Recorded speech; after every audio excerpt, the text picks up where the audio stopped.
D.C. Now, to compound the confusion of last names, Parker's sister has taken on her given Amharic birth name. So how are we supposed to keep straight what to call her? Fumes Parker. If at least she kept the same last name, we might be able to get one fucking motel room together, he thinks. Zema persists with the phone, and he grabs it from her and looks, swerving. She shouts, "Watch the road! You're the one shoving your fucking phone in my face," he says to the phone with a glance. "Okay, I see it. Yep, looks just like the Twin Towers. They don't know if they're the actual Twin Towers or... Well, they can't be the actual Twin Towers," he replies. "Can they? Believe me, I saw them come down." He didn't really see them come down, but it's something he can hold over her since it took place 5 years before she was born. He was 3 in the canyon outside L.A. where they lived. His parents kept him home from school that day, like all the other parents. In the hours afterward, the whole country thought planes were falling from the sky. He wasn't allowed to watch television, and for years after Zema came, their father wouldn't let her watch footage of it until she finally pulled it up on YouTube when he wasn't around. Now, in the car, Parker forgets about the towers until he messages his girlfriend, who recently entered a rehab center in Vancouver, putting their relationship to the test. And her only answer asks if he's seen the news. Brother and sister grab sandwiches off the highway to Albuquerque, where they hope to spend the night. "So far, they're identical to the actual towers," she says, sipping her Coke. "Who says?" answers Parker. "I don't know what that even means." "Me neither," agrees Zema. She declares, "We're going," and Parker shakes his head. Just like Mom, smiling a bit at the memory of their father, who always told Parker that if anyone was like his mother, it was her son. In black letters against the gray outer walls, a motel west of Albuquerque identifies itself. Motel.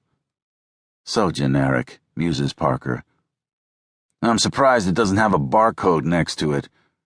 He and Zema study the letters through the car's windshield. The art student / conceptualist in Parker likes the idea of the barcode and suppresses the impulse to tag the motel with one, his tagging days having ended when he was Zema's age and arrested by a sheriff for spray painting canyon rocks. In the motel's registration office, Zema takes charge, as she figures she probably should have back in Flagstaff. "He's my brother," she confidently explains to the Native American woman behind the counter. The woman looks at the teenage girl, at Parker, back at Zema, and says, "Okay." Parker interjects, "She took our mom's name. We used to both have our dad's, but the woman waves this away, and Zema says, "Parker, she said okay. She believes us." "Or doesn't give a shit," the young man mutters. "Hey!" The woman behind the counter fixes him with a stare. "I believe you." Parker lets his sister have the single bed. On the floor, he piles towels from the bathroom and an extra blanket from the room's closet. The two have takeout Mexican for dinner. Then, with his institutionalized girlfriend in Vancouver, the brother texts himself into unconsciousness, as Zema lies on her bed watching the 19-inch television. She has flipped through all 8 channels a couple of times before settling on the news station broadcasting, in Spanish she doesn't understand, the story of the towers in the Badlands and the hundreds of thousands of people descending. With the light off and Parker snoring on the floor, Zema looks out the window beside her bed and makes out in the dark a large dead oak and low stone wall beyond it, cacti beyond that, desert wind rattling the sagebrush.